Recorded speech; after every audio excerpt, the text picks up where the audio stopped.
That bag isn't yours." The woman beside her jerked the handbag tighter against her hip and frowned down at the little girl in the yellow coat. "Excuse me?" she snapped. "This bag is mine."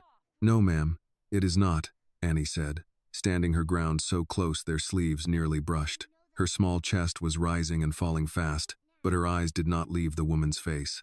"I picked it up first, then you came over, snatched it out of my hands, and said it was yours.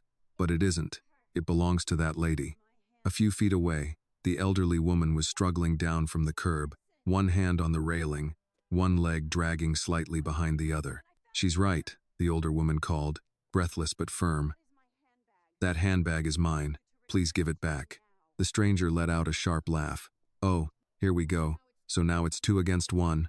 She clutched the purse even harder. "I dropped this bag and came back to get it." "That's what happened," Annie continued. "If it's your bag, then what's inside it?" The woman blinked.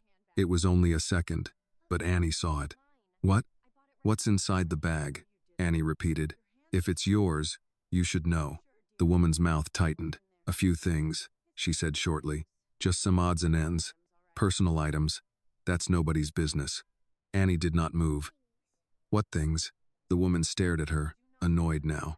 "I don't have to explain my own bag to a child." Then she leaned down just enough to throw the question back. "What about you? Do you know what's inside?" "Since you seem so sure." Annie nodded immediately. "Yes, ma'am, I do." The woman's face changed.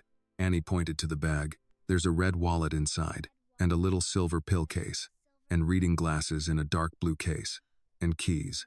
I saw a folded receipt too, and a handkerchief near the top." For one beat, the sidewalk went quiet. The older woman stopped limping forward and looked at Annie with startled gratitude. "That is exactly right," she said, every word. The stranger's eyes flickered, then hardened. "That doesn't prove anything," she said too quickly. "It proves you didn't know," Annie shot back. By now, the older woman had reached them. Up close, Annie could see the pain in her face more clearly. She was dressed with a kind of quiet elegance. Annie did not see much in her neighborhood cream wool coat, soft leather gloves, pearl earrings, but she was breathing hard from the effort of coming down the slight incline. She planted her feet carefully, favoring one leg. "That handbag is mine," the older woman said again, now inches away. "This little girl picked it up for me because I could not get down there fast enough." "Then you took it from her." The woman holding the bag lifted her chin. "No, I did not. I dropped it. I came back. I picked it up. And now the two of you are accusing me in the middle of the street, like I'm some kind of criminal." "You are lying," Annie said, her voice small but steady. "I was holding it already. You grabbed it from me." The woman turned to Annie with a look that might have scared another child into silence. "Watch your mouth." But Annie had already gone too far to back away now. Her heart was hammering, and somewhere in the back of her mind she knew she was losing time she badly needed, but the wrongness of what was happening stood in front of her too plainly to ignore. "Ma'am," Annie said, turning to the older woman, "I told her I picked it up for you, but she just grabbed it and said it was hers." "I know, sweetheart," the older woman said. "I saw you bend down and pick it up. I saw her take it from you." That was when the stranger's whole performance shifted. She drew in a loud breath and suddenly pressed one hand to her chest. "Oh, now this is just unbelievable," she cried. "An old lady and a child bullying me over a purse? Is that what this is?" Her voice rose high enough to catch the attention of more people passing by. A man with a coffee stopped near the curb. 2 women carrying shopping bags slowed down. A delivery driver paused beside his van. The stranger's eyes filled with tears almost instantly. "I came back for my own handbag, and now I'm being humiliated in public," she said, dabbing at her face. "Lord, have mercy. 2 people against 1 woman." Annie stared at her, almost too stunned to speak. The woman had gone from angry to wounded so fast it made Annie's stomach tighten. Even at 6 years old, she could feel when something was fake. The older woman straightened as much as she could. "That is enough," she said, and there was steel in her voice now. "You know that bag does not belong to you." But the stranger kept going, louder now, her voice wobbling with pretend hurt. "Somebody look at this. They're trying to take my things from me." A man near the curb frowned. "Now hold on," he said. "I saw the little girl pick that bag up. Another woman nodded. I did too. The child bent down and got it first. Then this lady came over and snatched it. Yes, said a third passerby, an older man in a knit cap. You said you dropped it and were just picking it back up. That's what you said. The stranger's face drained a shade paler. Annie felt a rush of relief so sudden it almost made her knees weak. I told you, she said, looking up at the woman. I picked it up. You took it from me. The older woman lifted one gloved hand, and it is my handbag. Inside is my red wallet, my pill case, my glasses, my keys, and a folded bakery receipt. The little girl knew because she saw them when she picked it up for me. You did not know because the bag is not yours. The woman clung to the purse another second too long. Maybe I was upset. Maybe I just got confused. You weren't confused, Annie said. You were taking it. The woman looked around and realized the sidewalk had turned against her. What she had hoped would become a scene in her favor had become something else entirely. The crying did not work now. The tears hanging on her face only made her seem desperate. Finally, with a sharp exhale, she shoved the handbag toward the older woman. Fine. Take it. I don't need this foolishness. The older woman took it immediately, holding it close with both hands, almost like someone reclaiming more than leather and metal. For a brief moment, her eyes closed. Then the stranger turned and walked off fast, muttering under her breath, shoulders stiff with humiliation. The older woman looked down at Annie, her expression softening with something deeper than gratitude. Thank you, she said quietly. You were very brave. Annie swallowed and nodded. The older woman held the handbag against her coat for another moment before opening it with careful, slightly trembling hands, as though she needed to prove to herself that the contents were still there. Annie stood quietly beside her, breathing a little too fast, her small fingers still curled from the tension of what had just happened. The silver star clip in her hair caught a thin blade of morning light as the woman checked inside. My wallet, the woman murmured. My medicine, my glasses. She let out a slow breath that sounded almost like a prayer. Then she looked down at Annie again, and this time her face had changed. The strain was still there, but so was something softer, something startled. You really did see everything. Annie gave a small nod. Yes, ma'am. The woman studied her for a second. Annie glanced down the street, then back at her. My mama says you shouldn't walk past somebody who needs help. That is a very rare kind of mother, the woman said quietly. Up close, Annie could see that the woman was older than she had first thought. Maybe late 70s, maybe more. Can you stand okay? Annie asked. The woman gave a faint smile. Not as gracefully as I once did. Annie looked at her leg. Did you hurt it?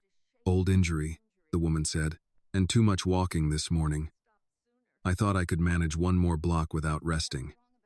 She glanced up the street, the expression in her eyes turning briefly inward, private. I was wrong. One of the women who had stopped to watch stepped closer. Do you need me to call somebody for you, ma'am? The older woman shook her head politely. That's kind of you. I'll be all right. But as she said it, her free hand tightened around the top of the railing beside them, and Annie noticed the way her shoulders dipped, just for a second, from pain or fatigue. You sure? Asked the man with the coffee. You look a little shaken. I'm embarrassed, not broken, she said, with enough dignity to make the man step back and nod. The small crowd began to disperse. People in cities had a way of returning to their own lives quickly, once they were certain the drama had chosen someone else. The delivery driver got back into his van. The young couple kept walking. The woman with shopping bags gave Annie one last approving look before moving on. Only Annie remained. The older woman closed the handbag and rested both hands on it. What is your name, sweetheart? Annie. Just Annie? Annie Carter. The woman repeated it softly, as if placing it somewhere in memory. Well, Annie Carter, you were braver than some adults I know. That pleased Annie more than she expected, though she was too shy to show it. She shifted her weight, suddenly aware again of the folded program in her coat pocket and the time she had spent there. She did not pull it out. She did not mention the showcase, but her eyes flicked down the street once more, and the woman noticed. You were on your way somewhere, the older woman said. Annie hesitated. Yes, ma'am, and I delayed you. Annie opened her mouth to deny it, because that was the polite thing to do. But the woman gave her a look that made pretending feel silly. A little, Annie admitted. What kind of somewhere? Annie's face changed before she could stop it. The answer itself seemed to lift something inside her. A singing competition, she said. At the community center, the woman's brows rose. A singer? I'm gonna sing one song, Annie said carefully, as though too much confidence might jinx it. My grandma says I sing too loud at home, but in a good way. That drew the first real laugh from the woman, soft and warm and unexpectedly youthful. Then I suspect your grandmother is a very wise woman. Annie smiled despite herself. The woman looked down the block again. How far? Not too far, Annie said, though now that she thought about it, it felt farther than before. I was supposed to meet my grandma there. The woman's expression sharpened. Then you had better go. Annie blinked. Are you okay? I will be, the woman said. Thanks to you. Something in Annie still resisted leaving. Adults always said children should be careful, should stay out of trouble, should run and find help instead of solving things themselves. But now that the trouble had passed, she was not sure whether walking away would feel like abandoning this woman in a new kind of danger. The woman seemed to read some of that on her face. Annie, I promise you, I am not as helpless as I looked 10 minutes ago. Annie studied her. You looked pretty helpless. The woman laughed again, and this time there was real pleasure in it. Fair enough. She opened the bag once more, then pulled out a phone. See, I can call for a ride like a civilized person. That seemed to settle something in Annie. She gave a small nod, then started to turn. But before she could take more than a step, the woman called after her. Wait. Annie turned back. The woman reached into her coat pocket and took out a folded bill. At least let me give you cab fare. Or bus fare. Something for your trouble. Annie's whole face changed. She shook her head quickly. No, ma'am. You helped me. That's okay. It may be okay with you, the woman said, but it's not right with me. Annie had heard that kind of tone before from grown folks, the kind that meant they were used to being obeyed. But she had also heard something stronger at home every single day. My mama says if you help somebody, you don't do it to get paid, Annie said. You just help. The woman looked at her for a long moment. Your mother seems to have raised a very unusual child. The woman looked at her for a long moment. Your mother seems to have raised a very unusual child. Annie did not know quite what to say to that, so she only shrugged. I gotta go. Yes, the woman said softly. You do. Then, to Annie's surprise, she bent carefully despite the pain in her leg and touched the sleeve of Annie's yellow coat with gloved fingers. Sing well, Annie Carter. The words followed Annie as she started down the block. She ran at first, then slowed because running made it harder to keep her breathing even, and she knew from practice that you could not sing properly if your breath was all wrong. The East Baltimore Community Youth Showcase was being held in the lower hall of Mount Vernon Community Center, a red brick building with a peeling white sign and 2 sets of front steps that always smelled faintly of floor wax and coffee. Annie had been there once before for a church holiday program, but today felt different. Today there would be judges, a microphone, rows of folding chairs, her name printed on the list. When she turned the last corner and finally saw the building, relief rushed through her so quickly that it almost made her dizzy. Then she saw her grandmother. Loretta was standing out front in her brown church coat, one gloved hand wrapped tight around her purse strap, the other scanning the sidewalk as if she could pull Annie into view by sheer force of worry. The moment she spotted Annie, her face changed from fear to relief to something sterner in between. Lord, child, Loretta said as Annie ran up the steps. Where have you been? I had to help somebody, Annie said, breathless. Loretta's mouth opened on what was probably meant to be a lecture, then closed again when she saw Annie's face. Are you hurt? No, Mom. Then come on, you're cutting it close. Inside, the building smelled exactly the way Annie remembered old heat, lemon cleaner, coffee from the fellowship room down the hall. A volunteer at a folding table checked names against a clipboard, while children in dress shoes and pressed shirts sat in rows with their parents. Some looked calm. Some looked like they might throw up. One little boy was humming scales into his mother's sleeve. Annie tried to smooth her coat and catch her breath at the same time.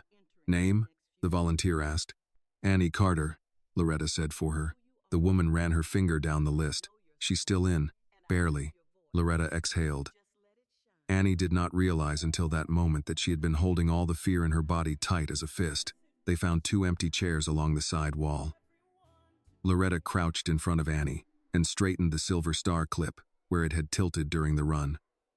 Her hands were warm and gentle. "You all right?" she asked. Annie nodded, though she was not entirely sure which part of herself the question meant. Loretta searched her face. "You can tell me after. Right now, you remember your song." Annie swallowed. "Yes, ma'am. And remember this," Loretta said, her voice dropping lower. "Whatever happened out there, whatever delayed you, don't let it steal your voice. If this moment touched your heart, please like this video, leave a comment telling us where you are watching from, and subscribe to the channel for more powerful stories of courage, kindness, and hope." Something about that struck Annie more deeply than Loretta could have known. When Annie Carter heard her name called, the room seemed to narrow into one thin path between the folding chairs and the low wooden stage. For one strange second, she forgot how to stand. "Annie?" the volunteer said again, gentler this time, glancing toward the side wall where Loretta sat with one hand on her purse and the other resting over her heart. "I'm here." Annie answered quickly, though her voice came out smaller than she wanted. She slid down from the chair, smoothed the front of her yellow coat, then looked down at herself and remembered she was supposed to take it off. Loretta was already rising to help her. She eased the coat from Annie's shoulders, folded it over her arm, and gave the child's hands one quick squeeze. "Look at me," Loretta said softly. Annie did. "Whatever happened outside those doors stays outside those doors for the next 2 minutes. You hear me?" Annie nodded. "You know your song. You know your voice. Walk up there like the Lord himself invited you." The corners of Annie's mouth twitched upward, just barely. "That's my girl," Loretta said. Annie turned and made her way down the aisle. Her shoes made almost no sound on the waxed floor. But inside her chest everything felt noisy. Her heart was thudding. Her throat felt too dry, and every few steps, the scene from the sidewalk came flashing back, the woman's hand snatching the bag, the fake tears, the older lady limping toward her, the circle of strangers staring. At 6 years old, Annie did not yet have the words for what fear could do after danger had passed. She only knew that her hands felt colder now than they had outside. The stage was barely 2 feet high, with blue curtains at the back and a microphone that looked too tall for her. One of the volunteers hurried over and lowered it. A judge at the long front table smiled in a way she probably thought was encouraging. Annie tried to smile back. The room was not grand. The ceiling tiles were stained in one corner. The folding chairs did not match. Someone's coffee cup sat too close to the score sheets. But to Annie, it still felt like a real stage, the kind of place where what happened to you might matter later. She climbed the 2 small steps, turned to face the room, and suddenly became aware of all the adults. Not just her grandmother. Everybody. Parents with folded arms, volunteers with clipboards, 3 judges sitting behind paper name cards and bottled water, a little boy in a red bow tie peeking from behind the curtain to see who had gone before him. Annie found Loretta in the crowd. Her grandmother sat very straight, chin lifted, her eyes fixed on Annie with the kind of fierce love that made a person believe they could cross fire if asked. The judge in the middle leaned toward the microphone on the table. "And what will you be singing for us today, Annie?" Annie swallowed. "I'll be singing 'His Eye is on the Sparrow,' ma'am." A few heads lifted at that. It was not the kind of song most little children chose for a community showcase. Too old, maybe. Too solemn. Too full of things a child was supposed to grow into before understanding. But Annie had loved it from the first time she heard Loretta hum it while washing dishes. The judge smiled. "Whenever you're ready." Annie wrapped both hands around the microphone stand, then stopped. Loretta had told her not to cling. She loosened her grip, took a breath, then another. The first note came out thin, not bad, not wrong, just smaller than it had sounded in her kitchen that morning. Annie felt panic brush past her like cold wind. For a heartbeat, she thought of the woman on the sidewalk again, thought of being talked over, doubted, nearly made to look like a liar. The note wavered. Then she heard Loretta's voice in her head. "Don't let it steal your voice." Something in Annie settled. When she began again, the sound that came out of her was not large because she was trying to impress anyone. It was large because the truth in her had nowhere else to go. Her voice opened, not like an expert's, not like a trained child performer from some polished suburban studio. Annie's voice was small and young and still rough at the edges in the way all children's gifts are, but it was clear, honest. It rang with something the room had not expected from someone so little. Why should I feel discouraged? Why should the shadows come? A hush moved over the audience like a curtain lowering. One of the judges set down her pen. The little boy behind the side curtain stopped fidgeting and stared. Loretta's eyes filled, though she did not wipe them. Annie sang as if she were not performing at all. She sang the way some children speak when they have not yet learned how to hide what they feel. Every line came clean and unguarded, shaped by innocence on one side and something older on the other. Not pain, exactly, but the beginning of understanding that the world could be unfair and still not deserve your silence. Halfway through, Annie forgot to be scared. That was the miracle of it. Her shoulders dropped. Her face softened. The song stopped being a task and became something she stood inside. Her silver star clip caught the overhead light every time she turned her head, and for those 2 minutes she looked less like a little girl from a worn apartment in West Baltimore, and more like what her mother had called her that morning, somebody the world better pay attention to. When she finished, the silence lasted just long enough to feel sacred. Then came the applause. Not thunderous, not wild, but warm, genuine. The kind grown people gave when something in them had been unexpectedly touched. Annie looked out into the room in surprise, as if she had forgotten that people were listening. "Thank you," she said into the microphone, exactly the way she had practiced at breakfast. That drew a few soft laughs and even more applause. She came down the stage steps carefully, and before she could make it back to her chair, Loretta leaned forward and pulled her into a quick embrace. "You sang that song like you meant every word," her grandmother whispered. "I did mean it," Annie whispered back. "I know you did." They sat together while the next few children performed. Annie tried to listen, but the tightness that had carried her all morning was beginning to leave her body. And now she felt a little strange without it. Tired, maybe. Lightheaded. She rested her hands in her lap and watched the judges write notes. When the showcase ended, there were certificates handed out, photos taken on the low stage, and the usual confusion of parents gathering jackets and children asking for juice boxes. Annie did not win first place. A girl in a lavender dress with a polished Broadway smile took that honor, and rightly so. She had sung beautifully and with the kind of confidence Annie had not yet grown into. Annie received an honorable mention ribbon and a certificate with her name typed slightly crooked across the bottom. She loved it anyway. Outside the community center, the afternoon had thinned into a pale, cold light. Cars moved along the street in steady bands of gray and silver. Loretta helped Annie back into her yellow coat and tucked the ribbon into the inside pocket so it would not blow away. "I'm proud of you," she said. Annie looked up. "Even though I didn't win?" Loretta gave her a look that seemed almost offended by the question. "Baby, there are people who win rooms and lose themselves. I'm proud of you because you did neither." Annie thought about that as they started down the steps. Then she saw it. Across the street, idling beside the curb, was a long black car with windows so dark she could not see inside clearly. It did not belong on that block. Not really. It looked too polished, too quiet, too expensive. Annie slowed. A man in a dark coat stood near the passenger door, one hand resting lightly on the frame. He looked like a driver from an old movie, the kind Loretta liked to watch on Sunday afternoons. He was not looking at the building. He was looking at Annie, not in a frightening way, not quite. More like he had been waiting to confirm something with his own eyes. The back window lowered just an inch. Annie could not see much. Only the shape of a cream-colored sleeve and the pale suggestion of a gloved hand. Then the window slid back up. The car pulled away from the curb with such smooth quiet that for a second Annie wondered if she had imagined it. Loretta had seen it too. Annie knew because her grandmother's hand came to rest on the back of Annie's shoulder. Protective and thoughtful at once. "Do you know them?" Annie asked. Loretta kept her eyes on the disappearing car for another second. "No, baby," she said. "I surely do not." But something in her voice said the day was not done with them yet.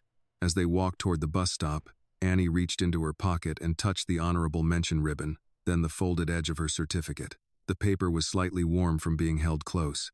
She thought of the older woman on the sidewalk, of the way she had laughed when Annie said she looked helpless, of the way she had said, "Sing well, Annie Carter."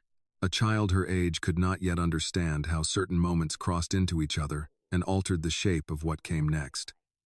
She only knew that this day had already become larger than the morning she woke up expecting, and somewhere behind them, somewhere beyond the ordinary noise of the city, another life had begun moving quietly toward hers. By the time Annie and Loretta reached the bus stop, the cold had sharpened. The wind came down the avenue in restless little bursts, lifting paper from the gutter and tugging at coat hems, as if the city itself were too impatient to stand still. Annie pressed close to her grandmother's side while they waited beneath the scratched plexiglass shelter, her honorable mention ribbon safe inside her coat pocket and her certificate tucked carefully under Loretta's arm, so it would not bend. Neither of them spoke for the first minute. It was not an uncomfortable silence. It was the kind that comes after a day has already held too much, and both people are still deciding which part of it belongs to words. Then Loretta looked down at Annie and said, "Tell me the whole thing." Annie glanced up. "About the singing?" Loretta gave her a look. "About why you came running in like the devil himself had your shoelaces." Annie hesitated, then leaned against the plastic bench and told it the way children tell the truth when they know they are safe with the person listening. She began with the old woman on the curb, then the bag rolling down the slope, then her own decision to go after it. She described the stranger snatching it from her hands, the false crying, the people stopping, and the old woman limping closer with one gloved hand on the railing. She repeated the words as best she could remember them, including her own question about what was inside the purse. Loretta listened without interrupting once. Only when Annie finished did she let out a slow breath through her nose. "Lord have mercy. Was I bad?" Annie asked quietly. Loretta turned fully toward her. "For helping somebody?" "No." "For talking back?" "That depends," Loretta said. "Did you talk back because your feelings got hurt? Or because the truth needed somebody to say it?" Annie thought about it. The truth. Then that isn't the same thing. A bus roared past without stopping, too full already. The warm gust of diesel and heat disappeared almost as fast as it came. Annie watched it go and shivered. Loretta pulled the yellow coat closer around her granddaughter's shoulders. "There's a difference," she said, her voice lower now, more thoughtful than stern, "between disrespect and courage. A lot of people confuse the two when courage comes from someone they don't expect." Annie did not fully understand that, but she held on to it anyway. They waited another 5 minutes before the next bus arrived, nearly empty this time. Loretta guided Annie up the steps, thanked the driver, and found them a pair of seats halfway down on the right. Annie slid in by the window. The bus smelled of wet wool, old vinyl, and faintly of French fries, like most city buses did by late afternoon. She pressed one finger against the glass and watched Baltimore move by in pieces: row houses, liquor stores, a church with a handmade sign out front, two boys racing each other across a corner lot, a man sweeping the sidewalk outside a barber shop. The ordinary life of the city went on as if nothing remarkable had happened that day. That seemed strange to Annie. It felt to her as though the world should have tilted, just a little. Loretta rested the certificate across her knees and smoothed a thumb over Annie's name. "Your mama's going to cry when she sees this." Annie brightened. "Happy cry?" Loretta smiled. "That woman only has one kind where you're concerned." They rode the rest of the way in companionable quiet. Annie grew sleepy for a few stops, her head leaning lightly against Loretta's sleeve. But each time she drifted, some part of the day came back to wake her again. The old woman's pearl earrings, the stranger's fake tears, the judge's table, the black car across the street, the brief glimpse of a cream-colored sleeve behind dark glass. By the time they got off near home, the light had turned softer and lower, the kind of winter afternoon that seemed to fold itself up before people were ready for it. Their block looked like it always did: patched sidewalks, tired brick, a boy bouncing a basketball 2 doors down, somebody playing old R&B too loudly through an open window. Familiar things, grounding things. Miss Janice from downstairs was sitting on a folding chair near the front entrance with a grocery cart beside her, and a knit cap pulled over one eyebrow. She saw Annie and immediately smiled. "Well now," she called, "there goes our little celebrity." Annie grinned and stopped short, suddenly shy in a way she had not been on stage. Loretta did the explaining for her, which was just as well. "She got an honorable mention," Loretta said, pride tucked carefully under the plainness of her tone. "Honorable mention?" Miss Janice pressed a hand to her chest. "Baby." That's more honor than most folks ever get. Come here and let me look at you." Annie stepped closer. Miss Janice adjusted the silver star clip in her hair with surprisingly gentle fingers. "Pretty as a picture," she said. Then, narrowing her eyes with affectionate suspicion, she asked, "Why do you look like you done lived 3 whole days in one?" Loretta answered for her. "Because she nearly did." Miss Janice listened to a shortened version of the handbag story and let out such a sharp sound of disbelief that the basketball on the sidewalk briefly stopped bouncing. "That woman cried?" she asked. "Like she was auditioning," Loretta said. Miss Janice snorted. "Some folks don't need shame. They need a witness." Annie smiled because she liked the rhythm of that, even if she did not fully understand it. Inside the apartment, warmth met them in a rush. Linda was already home from work, standing at the stove with one hand stirring a pot and the other sorting through mail she clearly did not want. The television in the corner was on low, tuned to the local news. She turned the moment the door opened. "There's my girl," she said.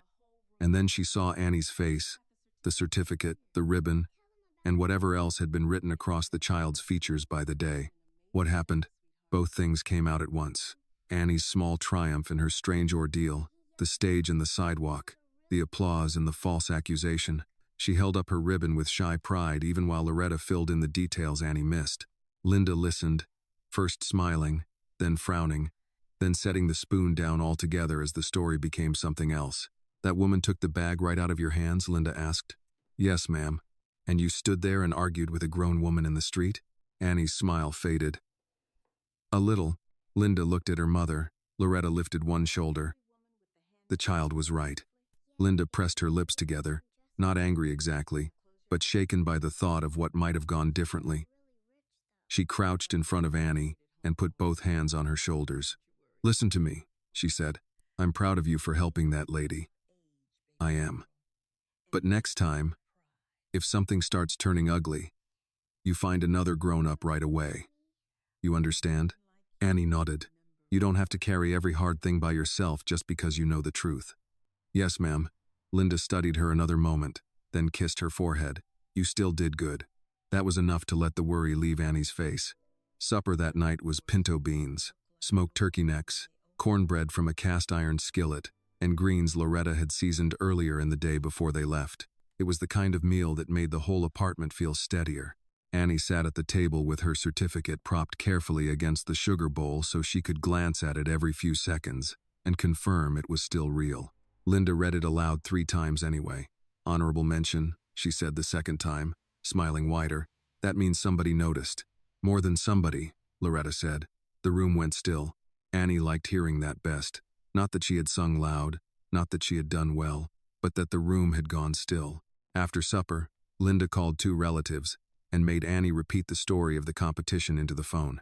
She left out most of the argument on the sidewalk for the first call, then put it back in for the second because family stories rarely stayed the same shape once they began moving. By 8 o'clock, Annie was fighting sleep, but she still insisted on setting the certificate on the dresser where she could see it from bed. Linda let her stay up an extra 10 minutes. When it was finally time to get ready for sleep, Loretta helped Annie out of her clothes and into her flannel pajamas. The yellow coat went back on its hook by the door. The silver star clip came out of her hair and was placed carefully on the nightstand. Annie climbed into bed and pulled the blanket to her chin. The room was dim except for the lamp near Loretta's bed, which cast a golden circle across the wall. "Grandma?" "Yes, baby? Do you think that old lady got home okay?" Loretta tucked the blanket around Annie's shoulder. "I expect she did." She looked rich. Loretta laughed softly. "That is not usually how we measure whether somebody gets home safe." Annie frowned at the ceiling. "I know. I just mean, she looked like the kind of person who doesn't lose things much." Loretta sat down on the edge of the bed. "Maybe not.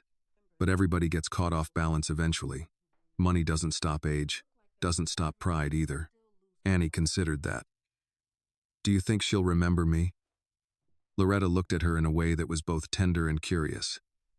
"I think women like that remember more than people realize." That answer seemed to satisfy Annie. Her eyes were already growing heavy. From the kitchen came the soft sounds of Linda rinsing dishes. A siren wailed somewhere far off, then faded. The radiator knocked twice in the wall. Just as Annie began to drift, she heard Loretta's voice again, quiet enough to sound almost like a thought spoken aloud. Some doors don't look like doors when they open. Annie was too sleepy to ask what that meant. In the other room, Linda turned off the television and stacked the unopened mail into a neat pile she did not have the strength to face tonight. She stood for a moment at the darkened window over the sink and looked down at the parking lot. A black car rolled slowly past the building, too polished for the neighborhood, too deliberate to be lost. It did not stop. It kept going. But Linda noticed it, and upstairs in bed, Annie slept with one hand curled near her pillow, as though even in sleep she was still holding on to something she had nearly lost. Annie slept deeply that night, the kind of sleep that only comes after a day too full for a child to carry while awake. Her breathing was soft and even, her small hand still curled near her pillow, as though holding on to something unseen. The silver star clip rested on the nightstand beside her, catching a faint glimmer from the hallway light that slipped through the cracked door. But the world outside her dreams had not gone quiet. Across town, in a part of Baltimore where the streets were wider and the houses stood back from the road as if they had nothing to prove, a different kind of night was unfolding. The older woman, Evelyn Whitmore, sat in the back seat of a black sedan, her recovered handbag resting firmly in her lap. The interior of the car was warm, silent, insulated from the city in a way Annie's world had never been. Soft leather seats, a faint scent of something clean and expensive. The steady hum of the engine beneath it all. Harold, her driver, glanced at her through the rearview mirror. "Ma'am, are you comfortable?" Evelyn did not answer right away. She was looking down at the bag again, though she had already checked its contents twice since getting into the car. "Yes, Harold," she said finally. "I'm quite all right." But her voice held something else, something unsettled. The car turned onto a long tree-lined street where iron gates guarded private driveways and porch lights glowed like quiet sentinels. Harold slowed as they approached a large brick home set back from the road, its windows lit softly from within. He pulled up to the front entrance and stepped out quickly to open her door. Evelyn took his hand as she stepped out, her movements careful but practiced. She had long ago learned how to carry discomfort without showing it, but tonight, something about the way she paused before climbing the steps suggested her thoughts were not entirely on her own footing. Inside, the house was still awake. A man in his early 40s stood near the fireplace in the sitting room, his jacket off, sleeves rolled just enough to suggest he had been waiting longer than he wanted to admit. His name was Daniel Whitmore, and everything about him, from the tailored lines of his posture to the quiet authority in the way he turned when he heard the door, spoke of a man used to being listened to. "Mother," he said, crossing the room in 2 quick strides. "Where have you been?" There was no anger in his voice, only control. And beneath it, something sharper. Evelyn removed her gloves slowly, placing them on the side table as though the answer required patience. "Out," Daniel exhaled through his nose. "You disappeared for hours. Harold said your phone was off. It died. You were alone?" Evelyn met his gaze. "I was." That answer did not sit well with him. It showed in the way his jaw tightened just slightly. "You cannot keep doing that.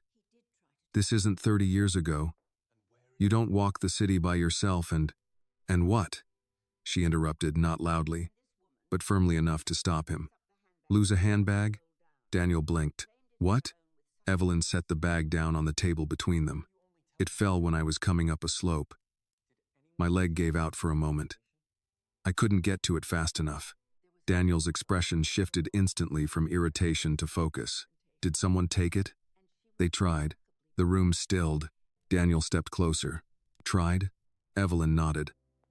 "A woman. She picked it up after it rolled down and claimed it as her own. Very convincingly, I might add." "And you're telling me this now?" Daniel's voice dropped. "Was anyone else there?" "Yes," Evelyn said. "A child." Daniel frowned slightly. "A child?" "A little girl. 6, perhaps." Evelyn's eyes softened in a way that did not go unnoticed. "She ran down the slope for me. Picked up the bag. And when that woman took it from her, she did not walk away." Daniel studied her carefully. "What do you mean?" "I mean," Evelyn said, "she stood there, in the cold, with a grown woman lying through her teeth. And she told the truth anyway." There was a quiet weight to the way she said it. Daniel did not respond immediately. Evelyn continued, her voice lower now, more reflective. the woman cried, raised her voice, tried to turn the crowd, you know the type, loud enough and long enough, and people begin to doubt what they saw. Daniel gave a short nod. He knew the type very well. But the child didn't move, Evelyn said. She asked her what was inside the bag. The woman couldn't answer, so the child did. Every item, precisely. Now Daniel's attention sharpened. She listed them? He asked. Evelyn nodded, without hesitation. And the crowd? Eventually saw the truth, but not before the child had to stand there and carry it by herself. Daniel's gaze drifted briefly to the window, then back. And after? Evelyn smiled faintly. After, she refused money. That caught him. She refused? She said her mother taught her that you don't help people to be paid. Silence settled between them. Daniel walked slowly to the table, resting one hand against its polished surface. What's her name? Evelyn looked at him, and for a moment, something almost like memory crossed her face. Annie, she said. Annie Carter. Daniel repeated it under his breath, as if testing the shape of it. And where is she now? On her way to a singing competition, Evelyn said. Or perhaps already there by now. Daniel's brows lifted slightly. A singer. A child, Evelyn corrected gently. But yes, she sings. There was a pause. Then Daniel straightened, something in his posture shifting from reflection to decision. I want her found. Evelyn did not seem surprised. Of course you do, she said. Daniel reached for his phone, not through the company. Not through PR, quietly. I want to know who she is, where she lives, and what she needs. Evelyn watched him for a moment before speaking again. Be careful, Daniel. He glanced up. Of what? Of turning gratitude into something that looks like control, she said. That child did not help me because she wanted anything from me. Daniel nodded once. I know. Do you? Evelyn asked softly. He held her gaze. I intend to. That seemed to satisfy her, though not completely. Daniel stepped away, already dialing, already shifting into the part of himself that built solutions out of information and action. But as he spoke quietly into the phone, giving instructions in calm, precise language, Evelyn remained by the table, her hand resting lightly on the handbag. She thought of Annie's small voice cutting through the cold air. That bag isn't yours. Not loud for attention, not angry for effect, just true. And in all her years, boardrooms, contracts, negotiations, men twice her size trying to outmaneuver her, Evelyn Whitmore knew exactly how rare that kind of truth was. Back across the city, in a modest apartment with a flickering hallway light and a radiator that still complained in the night, Annie turned in her sleep, unaware that her name had just been spoken in a house where decisions changed lives. The distance between those two worlds was not measured in miles. It was measured in everything, and yet, something had already begun to bridge it. Morning came quietly, the way it often did in Annie's neighborhood, without announcement, without ceremony, just a gradual shift from gray to pale gold as light slipped through thin curtains and rested gently on worn furniture. At 6:18 a.m., Annie opened her eyes. For a moment, she didn't move. She just lay there, staring at the ceiling, listening to the familiar sounds of the apartment waking up around her. The radiator knocked twice, then settled. Pipes whispered behind the walls. Somewhere downstairs, a door closed harder than it needed to. Then she remembered. Not the stage, not the ribbon, but the bag. Her small hand lifted slowly from the blanket, reaching toward the nightstand. Her fingers brushed the silver star clip where she had placed it the night before. It was still there, cool and solid beneath her touch. That meant yesterday had been real. All of it. She sat up quickly. Across the room, Loretta was already awake, sitting at the edge of her bed, tying her robe tighter around her waist. She looked over the moment Annie moved. You slept hard, she said. Annie nodded. I had a lot to sleep about. That earned the faintest smile. In the kitchen, Linda was moving with quiet efficiency, already halfway through her morning routine. The smell of coffee and butter filled the air, warm and steady. A pan sizzled softly on the stove. You're up, Linda said without turning. Come on, breakfast before the day runs off without you. Annie slid out of bed and padded into the kitchen, her socks whispering against the floor. She climbed into her chair, still holding the edge of sleep in her eyes, but something brighter underneath. Did you dream? Loretta asked. lowering herself slowly into the chair beside her. Annie thought for a second. I think so, she said, but I don't remember what happened. Loretta nodded. That usually means your mind was busy sorting things out. Linda set a plate in front of Annie toast, cut in half again, and a scrambled egg just the way she liked it. Well, we're not sorting anything out on an empty stomach, she said. Eat. Annie picked up her fork, but before she took a bite, she looked up. Mama? Yes? Do you think that lady is okay? Linda paused just slightly. Which lady? The one with the bag. Loretta and Linda exchanged a glance. I think she is, Linda said carefully. Why? Annie shrugged. She looked important. Loretta chuckled softly. Important people still fall, baby. I know, Annie said. I just mean, she didn't look like someone who loses things. Linda leaned against the counter, arms folded loosely. Sometimes the people who look like they have everything are the ones who forget how fast it can go wrong. Annie considered that, then nodded as if it made sense in a way she couldn't fully explain. Breakfast passed in a quiet rhythm, but the air in the room felt just a little different. Not tense, not heavy, just aware, as if something had shifted overnight. And none of them could quite name it yet. Afterward, Annie dressed for school, carefully smoothing her clothes the way Loretta had taught her. The silver star clip went back into her hair, placed just right. She checked it twice in the small mirror near the door. You're wearing that again? Linda asked, smiling. It's my lucky one now, Annie said. Loretta raised an eyebrow. That clip was lucky before you even knew it. Annie grinned. Outside, the morning had sharpened into full daylight. The cold was still there, but thinner now, edged with sun. Annie walked between her mother and grandmother for the first block, then separated at the corner where she usually met two other children from her building. Straight to school, Linda reminded her. Yes, ma'am. And Annie, Loretta added, her voice softer. You don't have to fight every battle you see. Annie looked up. But some of them? Loretta held her gaze. Some of them. That seemed like enough. Annie turned and started down the sidewalk, her small backpack bouncing lightly with each step.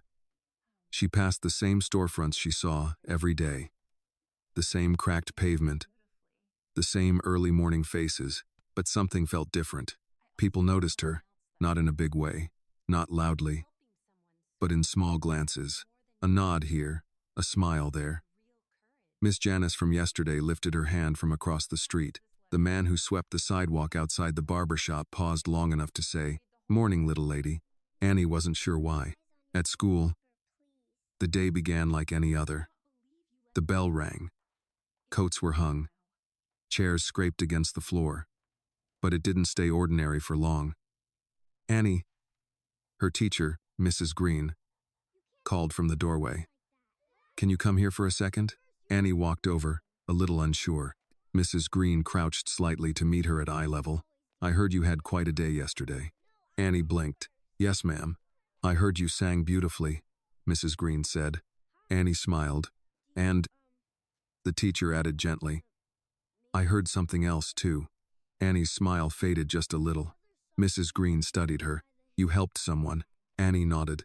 Mrs. Green didn't ask for details. She didn't need them. That matters, she said simply. More than you know.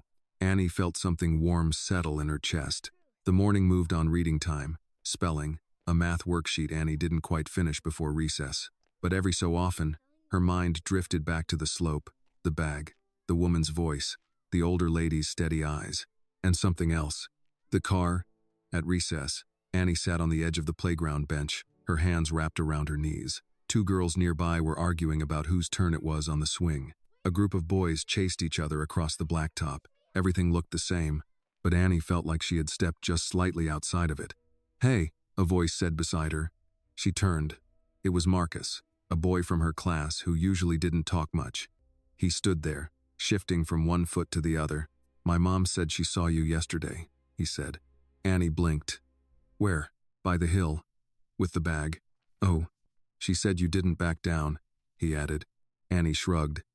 I just told the truth. Marcus nodded slowly, like he was trying to understand something bigger than the words. That's not easy, he said. Then he walked away. Annie sat there for a moment longer, staring out at the playground. She didn't feel different, but something about the way the world was looking at her had changed, and she didn't know why. What Annie didn't know, what she couldn't possibly know, was that across the city, in a quiet office high above the streets she walked every day, her name had already been written down. Not in a classroom, not on a certificate, but in a place where names were followed, watched, remembered, and before this day was over, that quiet attention would begin to move toward her in ways no 6-year-old could ever be ready for. By the time the final school bell rang, Annie felt the weight of the day settling into her bones, not heavy in a bad way, but full, like a cup, filled just to the edge. Children poured out of the building in bursts of noise and motion, their voices rising into the afternoon air. Backpacks bounced, sneakers scraped, laughter echoed across the sidewalk. Annie stepped out more slowly, her small hand gripping the strap of her bag as she scanned the familiar faces. Loretta was waiting across the street, just like always. She stood near the corner with her brown coat buttoned up tight, one hand resting on her purse, the other shielding her eyes from the slant of the sun. The moment she saw Annie, she lifted her chin slightly, a quiet signal, steady and sure. Annie crossed carefully, just as she had been taught, even though her feet wanted to hurry. "How was school?" Loretta asked as Annie reached her. "Normal," Annie said. Loretta raised an eyebrow. "After yesterday, I doubt anything feels normal." Annie thought about that, then shrugged.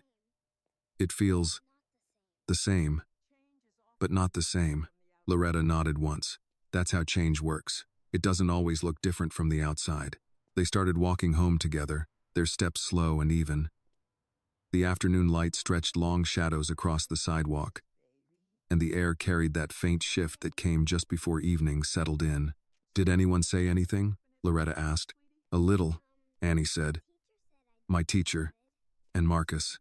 "What did they say?" "That I did something good." Loretta glanced down at her. "And what do you think?" Annie didn't answer right away. She watched a leaf tumble across the pavement, caught in a small swirl of wind. "I think I just did what you and Mama said," she finally replied. Loretta smiled faintly. That's usually where goodness starts. They turned onto their block, the familiar rhythm of home wrapping around them. Miss Janice was not outside today, but the boy with the basketball was still there, bouncing it in a steady rhythm that echoed between the buildings. A radio played somewhere above them, the sound drifting down through an open window. Everything looked the same, but as they reached the building entrance, Annie noticed something that didn't belong. Akar. It wasn't moving. It wasn't loud. But it stood out the way a polished shoe stands out in a room full of worn ones. Parked just across the street, its dark surface reflected the fading light like glass. Annie slowed. Loretta noticed immediately. "Keep walking," she said quietly, not turning her head. Annie obeyed, but her eyes flicked back once, just for a second. The car didn't move. "Do you see that?" Annie whispered as they reached the door. "I do," Loretta said. "Is it the same one from yesterday?"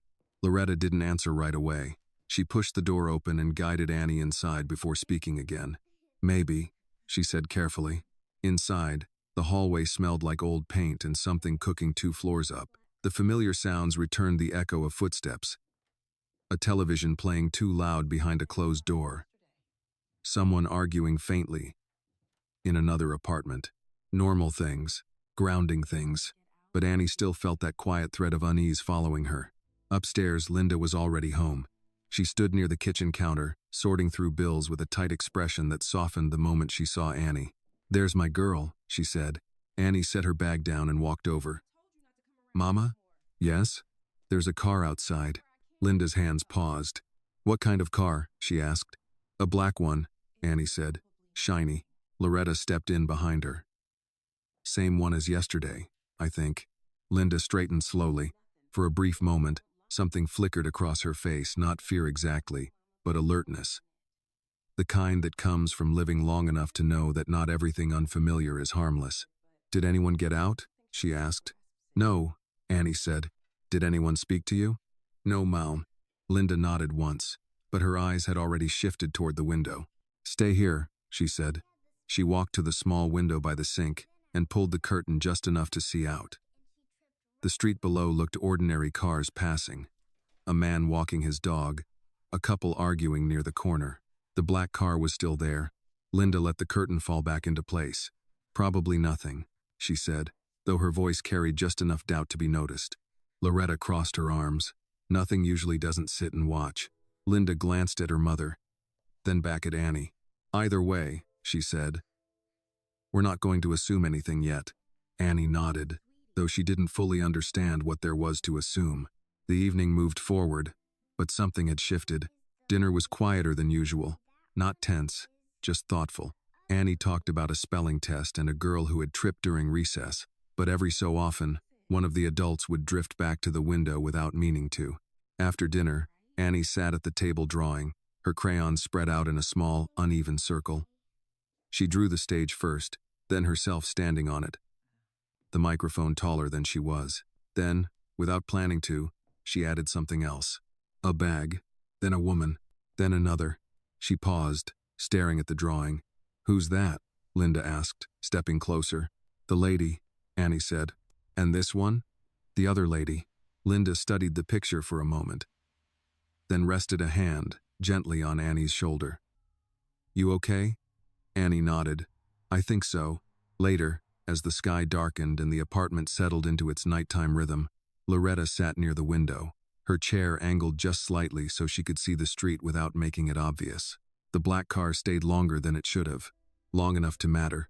Finally, sometime after the streetlights flickered on, it pulled away. No noise, no signal, just movement. Loretta watched it go without speaking. Behind her, Annie was already in bed again, her small frame tucked beneath the blanket. Her breathing soft and even, the silver star clip rested beside her once more, catching the dim light like a quiet promise. Linda turned off the kitchen light and stood for a moment in the dark. "Ma," she said quietly. "I see it," Loretta replied. "That's not normal." "No," Loretta said. "It isn't." Silence stretched between them. "Do we worry?" Linda asked. Loretta thought for a moment before answering. "We pay attention," she said. That answer settled into the room like something final. Outside, the city continued, as it always did, unaware, unbothered, unchanged. But inside that small apartment, something had begun. Something quiet, something patient, something that had already found its way to Annie, and was not done yet. The next morning did not announce itself with anything unusual. That was what made it feel wrong. At 6:20 a.m., the apartment woke the same way.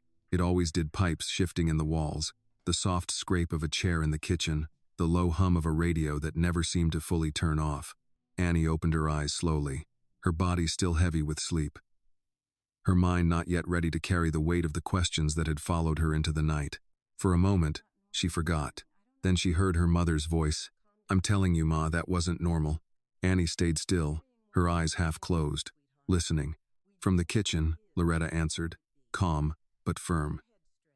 "I didn't say it was. I said we don't jump to fear before we have facts." "It sat there for nearly an hour," Linda replied. "Nobody just sits outside a building like that." "Some people do," Loretta said, "but not usually in cars like that." Silence followed.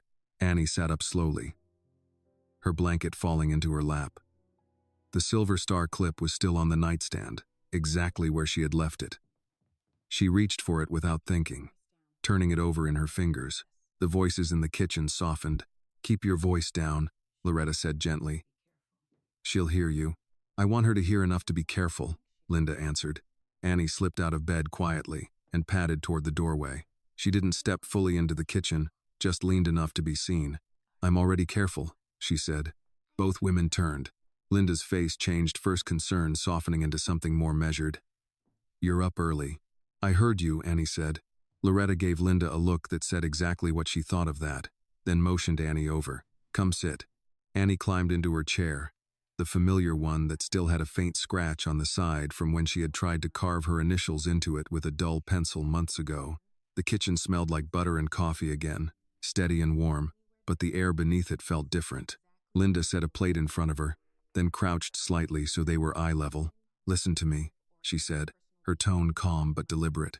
"That car might be nothing, but until we know for sure, you don't talk to strangers, you don't go anywhere different, and you stay where you're supposed to be. Understand?" Annie nodded. "Yes, ma'am. And if anyone asks you questions about your name, where you live, Anything you come find me or your grandma first. Yes, ma'am. Loretta watched Annie closely, then added in a softer tone. Being brave doesn't mean being open to everything. You choose where you stand. Annie held her gaze. Like yesterday? Like yesterday, Loretta said. That seemed to settle it, at least on the surface. The morning moved forward. Annie dressed, fixed her hair, placed the silver star clip just right. But this time, she checked the window before leaving. Not obviously, just a quick glance. The street looked normal, no black car. Still, something stayed with her. On the walk to school, Annie noticed things she hadn't noticed before. The way a man lingered just a little too long near the corner. The way a car slowed, then moved on. The way people's eyes sometimes held a second longer than usual before looking away. It could have been nothing, or it could have been everything. At school, the day began as expected, but the feeling followed her. Mrs. Green noticed it before anyone else. Annie, she said gently during reading time, your mind is somewhere else today. Annie looked up. A little. Do you want to tell me where? Annie hesitated. She remembered her mother's words. Then she said carefully, there was a car outside my building yesterday. Mrs. Green's expression didn't change, but something sharpened behind her eyes. Did someone speak to you? No, ma'am. Did it come back? I don't know yet. Mrs. Green nodded slowly. All right. Thank you for telling me. She placed a hand lightly on Annie's desk. You did the right thing yesterday. But sometimes doing the right thing means other people notice. Annie frowned slightly. That's bad? Not always, Mrs. Green said. But attention isn't always gentle. That stayed with Annie for the rest of the morning. At recess, she didn't sit this time. She stood near the fence, watching the street beyond the playground. Cars passed, people walked, nothing stopped. Still, she watched. Waiting for something? Marcus asked, stepping beside her. Annie shook her head. Just looking. Marcus followed her gaze. You look like my uncle when he thinks somebody's watching him. Annie glanced at him. Is somebody watching him? Marcus shrugged. He says everybody's watching somebody. Annie didn't like that. The day stretched on, slower now, heavier. By the time the final bell rang, Annie felt more tired than she had the day before. Outside, Loretta was already waiting again. But this time, she wasn't just standing. She was watching. Her posture was the same, but her eyes moved more. Side to side. Street to street. Stay close, she said as Annie reached her. I always do, Annie replied. I mean closer. They walked home without stopping, without conversation at first. The air felt tighter, as if the city itself was holding something back. When they turned onto their block, Annie felt it before she saw it. The car, it was there again. Same place, same stillness. Annie's hand tightened around Loretta's. Loretta didn't look at it directly. Inside, she said quietly. They moved quickly up the steps and into the building. The door closed behind them with a heavier sound than usual. Inside, the hallway felt smaller. Upstairs, Linda was already at the window. It's back, she said. I know, Loretta replied. Annie stood in the doorway, her small frame suddenly very still. Why? She asked. Neither adult answered right away. Because the truth was, they didn't know. But somewhere, across the city, someone did. And whatever had begun as a single moment on a sidewalk was no longer staying there. The apartment felt smaller that afternoon. Not physically. The same walls, the same worn furniture, the same soft hum of the refrigerator in the corner. But something had tightened in the air, like a room holding its breath. Annie stood near the doorway, her fingers wrapped around the strap of her backpack, watching her mother and grandmother without speaking. Linda didn't turn from the window this time. It hasn't moved, she said. Loretta stepped beside her, not too close, just enough to see without crowding. Same spot? Yes. How long? Since before you got back. That settled heavily. Annie shifted her weight. Maybe they're waiting for someone else, she offered, her voice small but hopeful. Linda finally turned, her expression softening the moment she looked at her daughter. Maybe, she said. That's possible. But she didn't sound convinced. Loretta crossed her arms slowly. People waiting for someone usually get out of the car. Or they call, Linda added. Silence followed. Annie didn't like the way silence felt now. It wasn't the quiet from before, the kind that rested. This kind pressed. "What do we do?" Annie asked. Linda walked over and knelt in front of her again, the same way she had that morning. "We don't panic," she said, "and we don't guess. We stay inside. We stay together. And we pay attention." Annie nodded.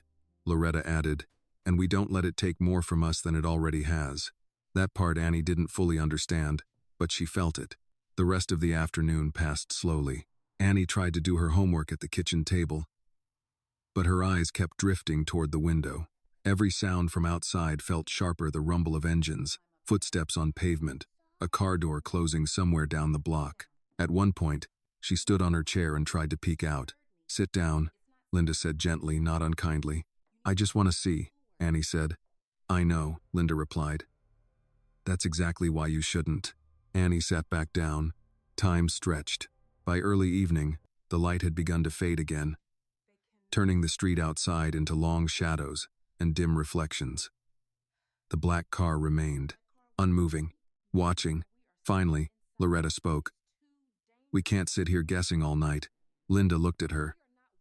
"What are you suggesting?" "I'm suggesting we find out what it wants." Linda shook her head immediately. "No, Linda, no," she said again, firmer this time. "We don't walk up to a car like that and ask questions we're not ready to hear answers to." Loretta held her gaze. "And we don't sit here letting it sit either." The tension between them wasn't loud, but it was real. Annie watched both of them, her chest tightening. She had seen adults disagree before, but this felt different. Not anger, not frustration, concern, deep and steady. "I can call someone," Linda said finally. "Who?" Loretta asked. "The police." Loretta considered that, then nodded slowly. "That might not be the worst idea." Annie's eyes widened slightly. "Are we in trouble?" Linda turned back to her immediately. "No, baby, not at all." "Then why call the police?" "Because sometimes," Loretta said gently, "when something doesn't feel right, you ask someone whose job it is to check." That made sense, at least a little. Linda reached for her phone, hesitated for just a second, then stepped into the next room to make the call. The apartment felt quieter without her voice. Annie looked at Loretta. "Do you think it's because of yesterday?" Loretta didn't answer right away. Then she said, "I think yesterday made someone notice you." Annie frowned. "That's bad?" Loretta shook her head slowly. "Not always, but attention can come from different places, for different reasons." Annie looked down at her hands. She remembered standing on the sidewalk, speaking louder than she ever had before, telling a grown woman she was wrong. She hadn't thought about being noticed then. She had only thought about being right. A few minutes later, Linda returned. "They're sending someone to check," she said. Loretta nodded once. "Good." They waited. The minutes stretched again, but this time they had direction. After what felt like too long, the faint sound of a siren approached, not loud, not urgent, just present. Annie moved closer to the window before catching herself and stopping. Linda watched from the side. A patrol car turned onto their street and slowed. The black car remained where it was. For a moment, nothing happened. Then the patrol car pulled up behind it. An officer stepped out.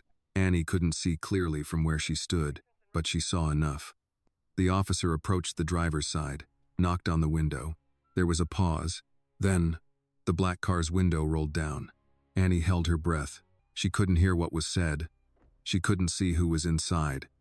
Only shapes, movement, stillness.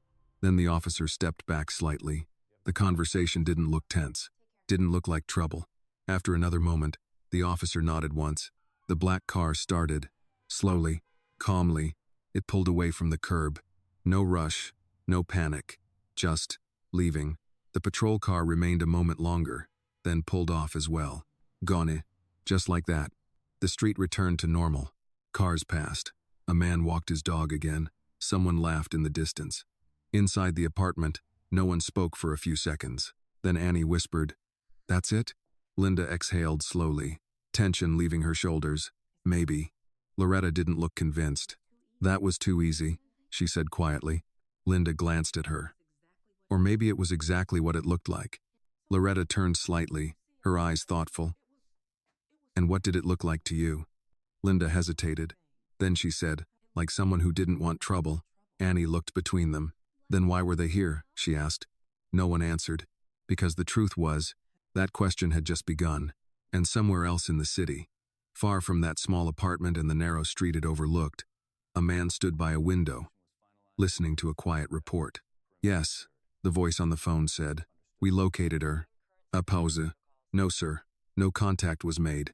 Another pause. She lives with her mother and grandmother. Modest conditions. No immediate concerns. The man said nothing for a moment. Then, calmly, good. He ended the call and looked out over the city. Far below, thousands of lives moved without knowing his name. But one name now sat clearly in his mind. Annie Carter. And unlike the car that had just driven away, he wasn't done. That night, the apartment did not return to normal as easily as the street had. The black car was gone. The police had come and left. Nothing had happened, at least. Nothing anyone could point to and name. But something had been seen, and once something is seen, it does not disappear just because it drives away. Annie sat at the small kitchen table, her homework open in front of her, though she had been staring at the same math problem for nearly 5 minutes without writing a single number. 7 plus 8, Linda said gently from the stove. That one shouldn't take a whole lifetime. Annie blinked, then looked down. 15. Then write it. Annie did, her pencil pressing a little too hard into the paper. Across from her, Loretta folded a dish towel slowly, her eyes not on the fabric but somewhere further away. Your hand's tight, she said. You're thinking too much. I'm not, Annie said quickly. Loretta raised one eyebrow. Annie hesitated. Then, quieter. Maybe a little. Linda turned slightly, watching her daughter without making it obvious. About the car? Annie nodded. That's fair, Linda said. Grown folks are thinking about it too. Then why do you keep saying it's nothing? Annie asked. Linda paused.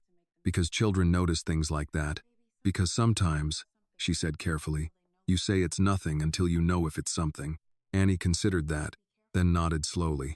It made sense, but it didn't make the feeling go away. Later, after dinner, after dishes were washed and the television murmured quietly in the background, the apartment settled into its usual rhythm. But beneath it, something else remained like a second layer no one spoke about directly. Linda checked the door twice before locking it. Loretta sat by the window again, though this time she didn't try to hide it. Annie noticed everything. At bedtime, the silver star clip went back onto the nightstand, just like before. Annie climbed into bed and pulled the blanket up to her chin, but she didn't close her eyes right away. Mama? She called softly. Linda stepped into the doorway. Yes, baby? Are we safe? The question landed heavier than it should have coming from someone so small. Linda walked over immediately and sat on the edge of the bed.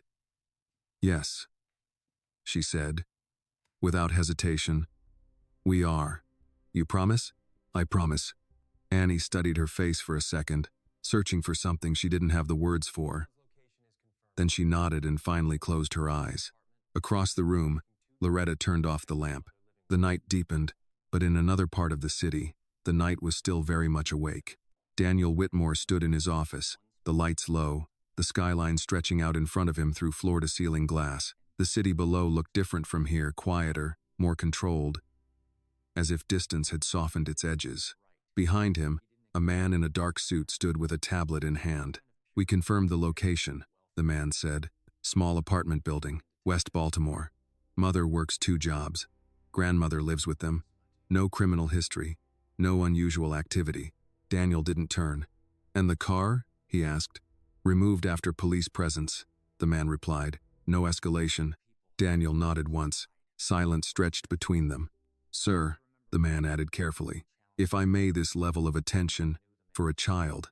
Daniel finally turned. Not sharply, not defensively, just enough to face the question. She stood in the street and did what most adults wouldn't, he said. Yes, sir. And she did it without expecting anything in return. The man nodded. Daniel's gaze shifted back to the window. That matters. It does, the man agreed. But how far do you intend to take this?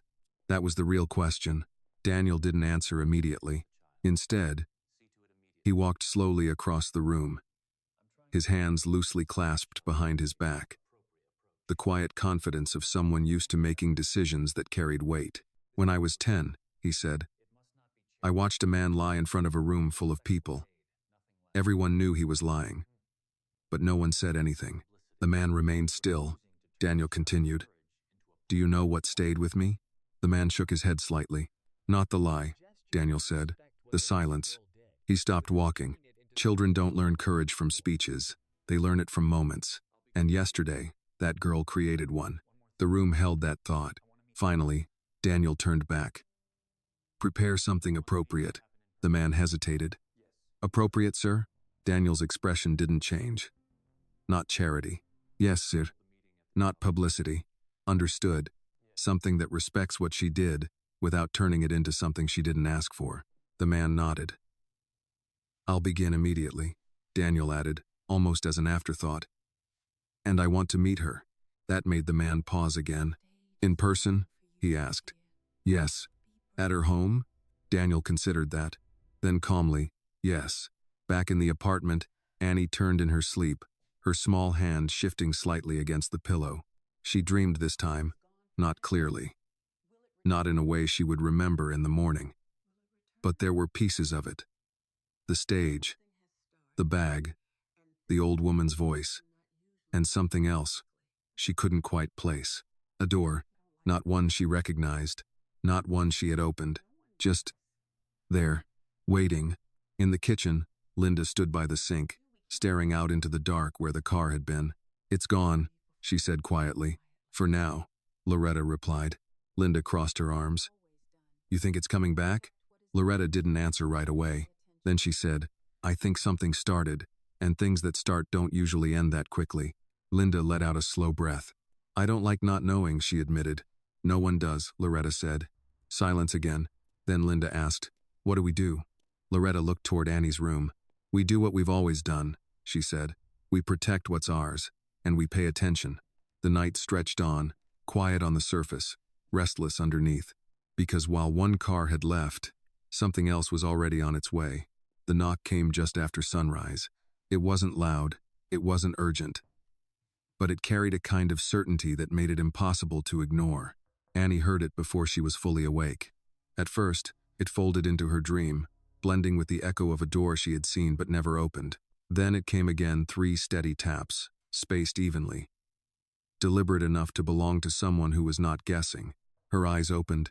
Across the room, Loretta was already sitting up. In the kitchen, Linda had stopped moving. The apartment held still. Another knock. Linda stepped quietly toward the door, her bare feet careful against the floor. She didn't reach for the handle right away. Instead, she leaned slightly. Looking through the small peephole set into the worn wood, her body froze for just a second. Then she straightened. Ma, she said quietly.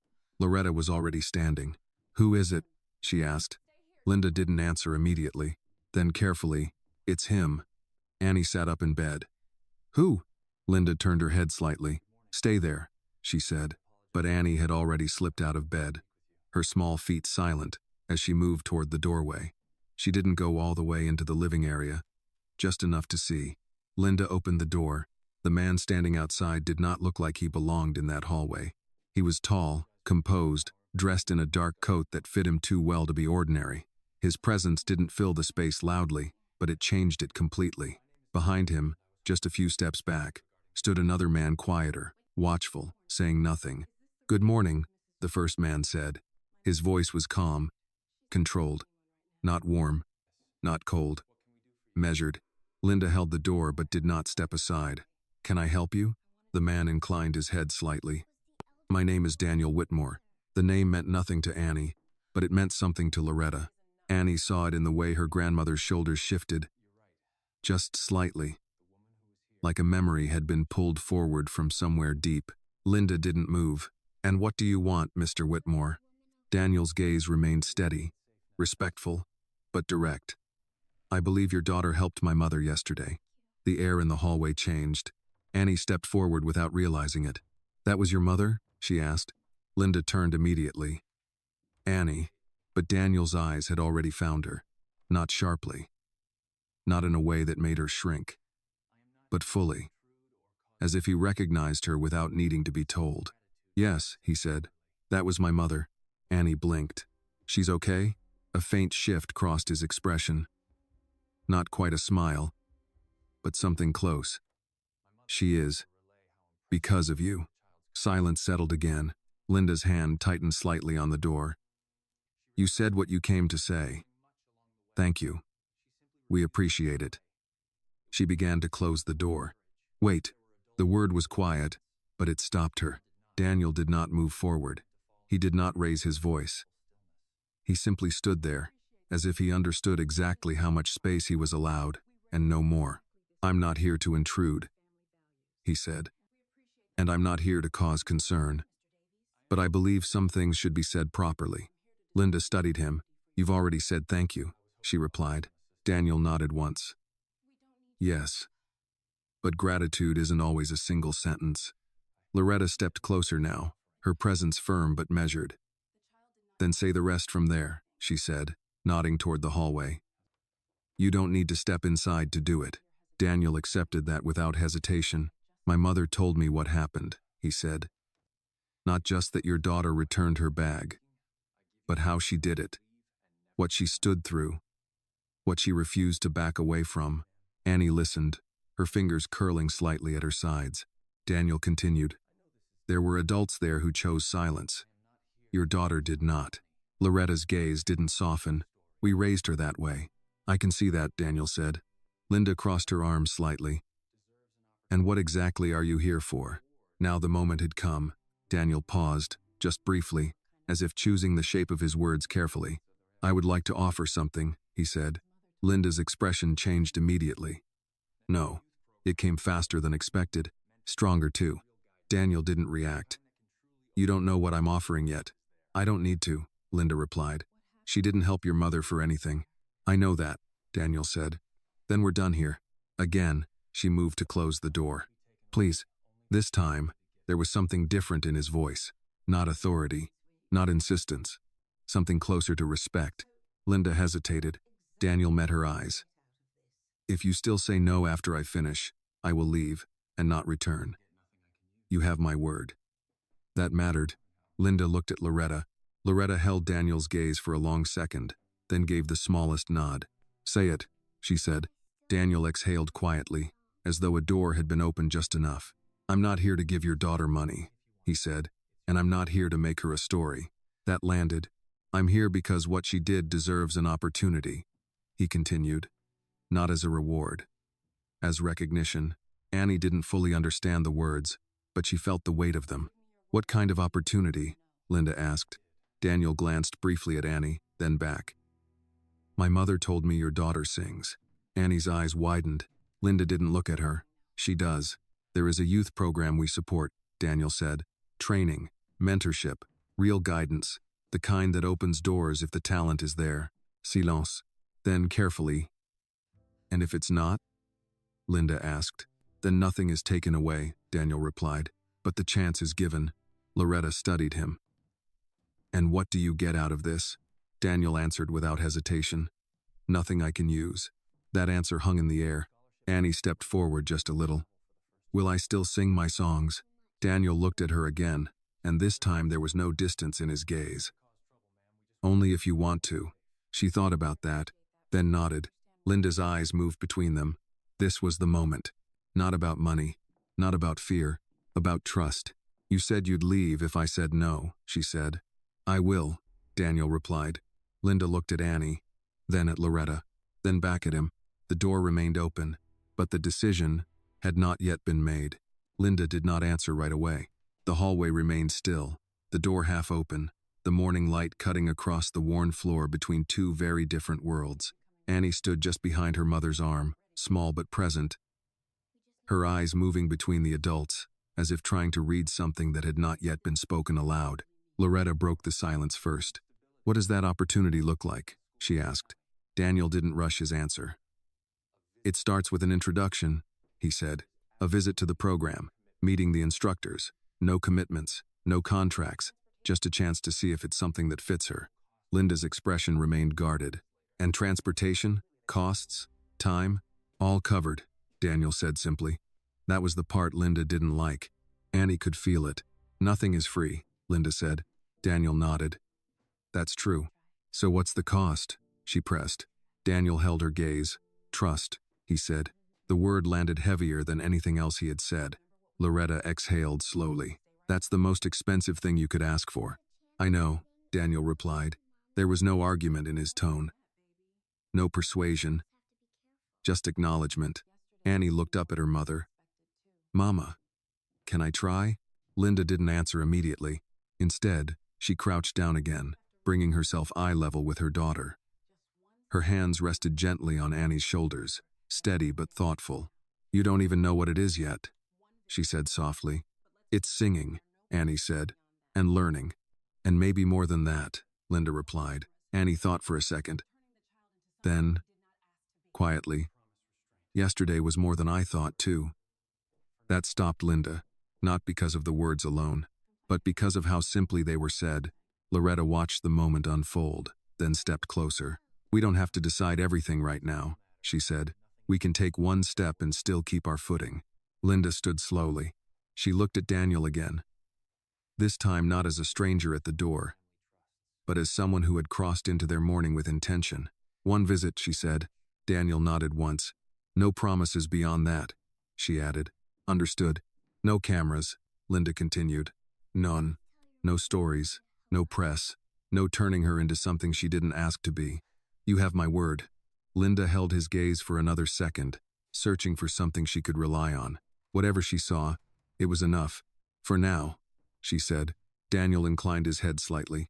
For now. Annie let out a small breath she didn't realize she had been holding. When? She asked. Daniel glanced at his watch briefly, then back at her. Whenever you're ready, he said. But not today. That surprised her. Why not today? Because, he said, today you go to school, and nothing important should take that away from you. Annie smiled. That felt right. Daniel reached into his coat pocket, then paused. He didn't take anything out. Instead, he said, I'll send the details through someone you trust. You won't have to come to me. I'll come properly. Linda noticed that, and it mattered. Good, she said. Daniel stepped back then, just slightly, signaling the end of the moment without forcing it. Thank you, he said. Linda didn't respond to that directly, but she didn't close the door immediately either. Annie stepped forward just a little. Tell your mom I said hi. For the first time, something real broke through Daniel's composure. A small smile. I will, he said. Then he turned. The man behind him followed without a word. Their footsteps faded down the hallway, steady and quiet, until the building door opened and closed again. Only then did Linda shut the door. The click sounded louder than usual.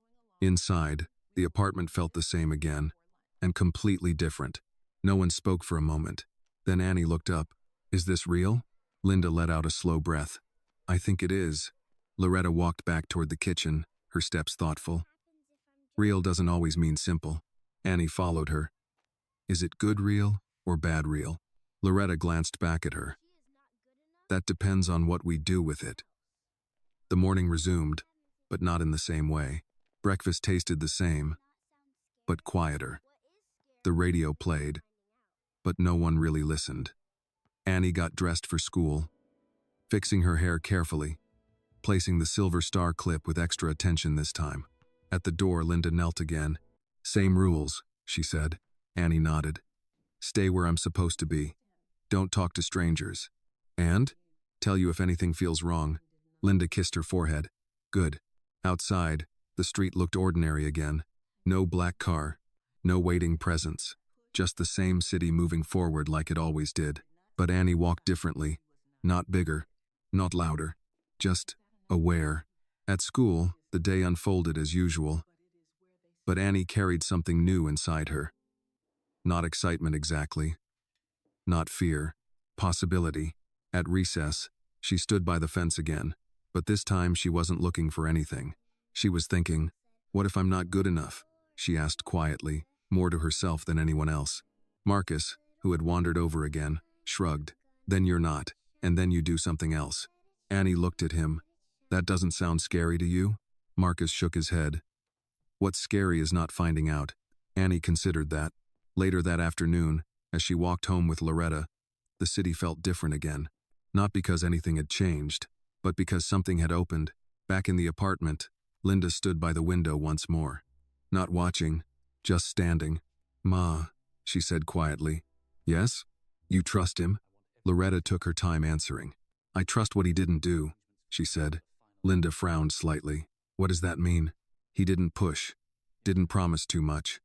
Didn't try to step inside where he wasn't invited." Linda thought about that. "And that's enough?" Loretta shook her head slowly. "No, but it's where you start."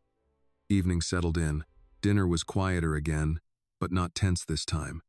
Just thoughtful. Annie ate, talked a little, then drifted into her own world, humming softly under her breath. The same song, the same voice, but something inside it had shifted. That night, as she lay in bed, Annie reached for the silver star clip again. She held it in her hand, staring at it in the dim light. Yesterday, it had felt like luck. Today, it felt like something else. Not something given, something earned. And somewhere across the city, in a house far removed from everything Annie knew, Daniel Whitmore stood by a window once more. "Set it up," he said quietly. Behind him, a voice replied, "Yes, sir." Daniel didn't turn, because this time, he wasn't watching from a distance anymore. He was stepping in, and Annie Carter's world was about to change again. The visit came 3 days later, not announced loudly, not with urgency, but with the kind of quiet precision that made it clear this was not something forgotten or delayed. At exactly 4:10 the afternoon, a different car pulled up outside Annie's building. This one did not linger in the distance. It parked and waited. Upstairs, Annie was sitting at the kitchen table again, her homework spread out, her pencil tapping lightly against the page in a rhythm that had more to do with thinking than math. Loretta was watching from her usual place near the window. "He's here," she said. Linda didn't rush this time. She walked over slowly, stood beside her mother, and looked down at the street. The car was not the same one from before. This one was cleaner, quieter in its presence, less like watching, more like arriving. "He said he would come properly," Loretta murmured. Linda nodded once. "Looks like he meant it." Annie slid off her chair. "Is it today?" Linda turned to her. "It's today." There was no fear in Annie's face now, only something else. Anticipation, but quieter than excitement. More careful. A knock came at the door. 3 times, just like before. Linda walked over and opened it without hesitation. Daniel Whitmore stood there again. But this time, he wasn't alone. Beside him stood a woman in her late 30s, composed, attentive, holding a slim folder in her hands. Behind them, the hallway remained empty, no extra presence, no unnecessary movement. "Good afternoon," Daniel said. Linda stepped aside just enough this time. "Come in," she said. That mattered. Annie noticed it immediately. Daniel stepped inside carefully, as if aware that even now, he was stepping into something that required respect. The woman followed, offering a polite nod. "This is Miss Harper," Daniel said. "She oversees the program I mentioned." Miss Harper smiled gently. "It's very nice to meet you." Loretta remained seated but upright. "We'll see about that," she said, not unkindly. Miss Harper didn't flinch. Fair enough. Annie stood near the table, her hands folded in front of her. Daniel looked at her briefly.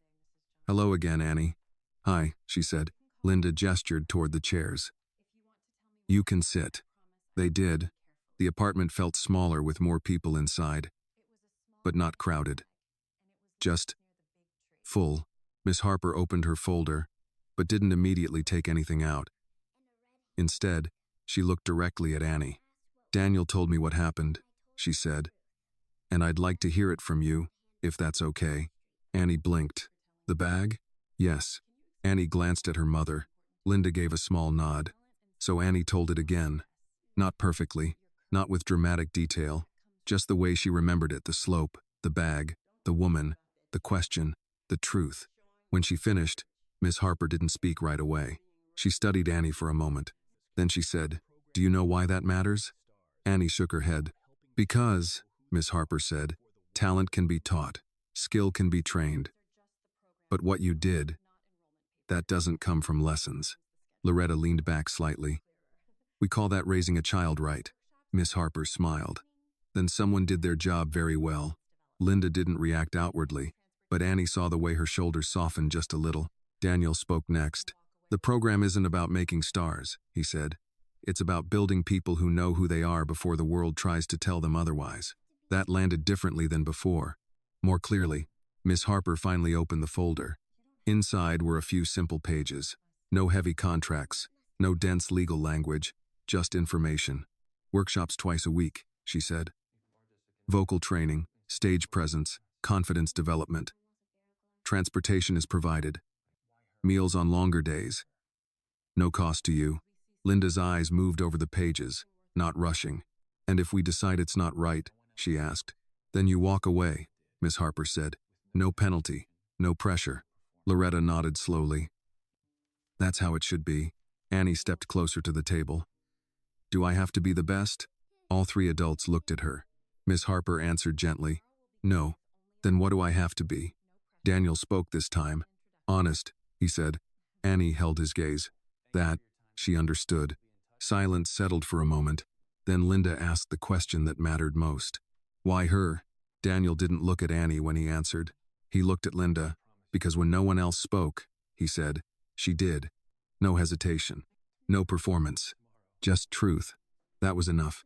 Linda exhaled slowly. Then she placed the papers down on the table. We'll try it, she said. Annie's breath caught slightly. Not loud, but enough. Loretta didn't smile, but her eyes did. Miss Harper closed the folder. We'll start with a visit tomorrow. No pressure. Just introduction. Linda nodded. Daniel stood. Not abruptly. Not formally. Just naturally. Thank you, he said. This time Linda nodded back. Don't make me regret it, she said. Daniel met her chaza. I won't. He turned toward Annie. Tomorrow, he said. Annie nodded. Tomorrow. He didn't say anything else. Didn't need to. As they left, the apartment felt different again. But not tense. Not uncertain. Something had shifted into place. After the door closed, Annie stood still for a second. Then she turned to her mother. Mama? Yes? Is this the door? Linda frowned slightly. What door? Annie looked down at her hands. The one you don't see until it opens. For a moment, no one spoke. Then Loretta let out a soft breath. Yes, she said quietly. I believe it is. That night, Annie didn't just hold the silver star clip. She placed it beside her pillow carefully, like something she would need in the morning. Because tomorrow was no longer just another day. It was the first step into something she had not imagined. And this time, she was ready to walk through it. The next morning felt different before Annie even opened her eyes. It wasn't louder. It wasn't brighter. The apartment still carried the same quiet rhythm, the faint rattle of the radiator, the soft movement in the kitchen, the low hum of the city waking up outside. But underneath it all, there was something else. A sense of direction. Annie opened her eyes slowly and stared at the ceiling for a moment, just like she had the morning of the competition. But this time, she didn't have to remember what the day was. She already knew. Today was the day she stepped through. She sat up and reached immediately for the silver star clip beside her pillow.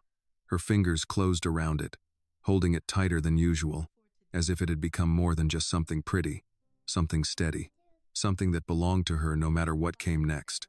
Across the room, Loretta was already awake, watching her. You ready?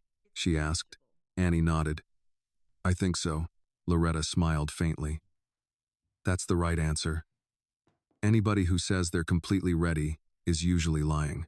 In the kitchen, Linda was quieter than usual, moving with intention. Breakfast was already on the table, toast, eggs, a little more than usual, as if this morning deserved it. You eat, Linda said. We don't walk into something new on an empty stomach. Annie climbed into her chair and started eating, though slower than normal. Not because she wasn't hungry, but because her mind kept drifting ahead. What if I mess up? She asked suddenly. Linda didn't turn from the sink. Then you mess up. Annie blinked. That's it? That's it, Linda said. Messing up doesn't close doors. Walking away from them does. Loretta added. And sometimes messing up is how you learn which door was yours in the first place. Annie thought about that, then nodded. That helped. After breakfast, she dressed carefully. Not fancy. Not like the competition. Just clean, neat, right. She adjusted the collar of her shirt twice, checked her shoes, then placed the silver star clip into her hair with more attention than she had ever given it before. Linda watched her from the doorway. "You don't need that to make you special," she said. Annie looked at her in the mirror. "I know. Then why wear it?" Annie paused, then said, "Because it reminds me." Linda didn't ask what it reminded her of. She already knew. Outside, the car was waiting. Not the same one from before. Not something that watched from a distance. This one was there openly, like it belonged in the moment instead of hiding from it. Miss Harper stood beside it. She smiled when she saw Annie. "Good morning." "Good morning," Annie said. Daniel wasn't there. That surprised Annie, just a little. But Miss Harper seemed to understand without needing to explain. "He wanted this to be about you," she said simply. That made sense. Linda walked Annie to the car but didn't open the door right away. She knelt down, just like always, bringing everything back to something familiar before letting it become something new. "You remember what matters?" she asked. Annie nodded. "Stay where I'm supposed to be. Pay attention. Tell you if something feels wrong." "And?" Linda pressed. Annie hesitated, then said, "Be honest." Linda smiled slightly. "That too." Loretta stepped forward and adjusted the star clip one last time. "Stand the way you stood on that sidewalk," she said. Not loud, not afraid, just sure. Annie took that in. Then she got into the car. The door closed softly.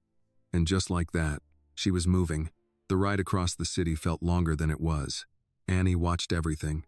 The streets changed slowly. Buildings grew taller, then cleaner, then quieter. The space between things widened, like the city itself was stretching into something else. She didn't say much. Miss Harper didn't push her to. "First time anywhere like this?" she asked gently. Annie nodded. "That's good," Miss Harper said. "Why?" "Because it means you'll see it for what it is, not what people say it is." Annie liked that. When they arrived, the building didn't look like what Annie expected. It wasn't flashy. It wasn't overwhelming. It was open, large windows, clean lines, people moving in and out with purpose but not rush. Inside, the air felt different, quieter, focused. Voices echoed lightly down the halls, but not in a chaotic way. More like everything had its place. Annie stepped inside slowly. "This is where we start," Miss Harper said. "Start." The word settled deep.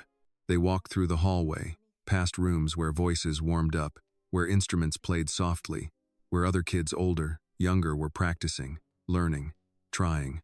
No one stared at Annie. No one pointed. Everyone was doing their own thing. That surprised her the most. "You don't have to prove anything today," Miss Harper said, as if reading her thoughts. "You just have to be here." They entered a smaller room.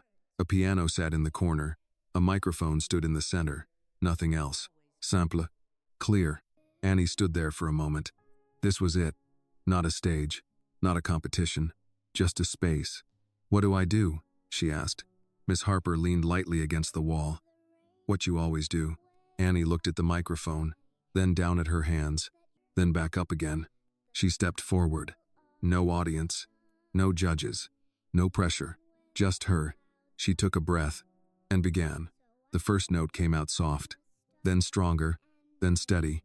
Her voice filled the room, not because it was big, but because it was hers. And for the first time, it wasn't about being heard. It was about being true. When she finished, the room stayed quiet. Miss Harper didn't clap, didn't speak right away. She just watched Annie, then said, "Good." Not amazing, not perfect, just good. Annie smiled, because she understood. This wasn't the end of something. It was the beginning. Outside, the day continued like any other. Cars moved. People walked. The city carried on. But inside that building, in that small room, something had shifted into place. Not luck, not chance. Something earned. Something chosen. Something that began with a girl on a sidewalk who refused to walk away. And now, she wasn't walking away from this either. This story reminds us that true courage does not come from strength, age, or status. It comes from choosing to stand for what is right, even when it is difficult. Annie did not act for reward or recognition. She acted because she knew the difference between right and wrong. In a world where many people stay silent to avoid trouble, Her voice became a symbol of quiet justice. The lesson is simple but powerful. Integrity is not measured by what we gain, but by what we refuse to ignore. And sometimes, the smallest act of honesty can open doors that even power and wealth cannot create. This video is a work of fiction created with the assistance of artificial intelligence. All characters, events, and situations are not real and do not represent any actual people or true stories. The content is intended for storytelling and emotional illustration only.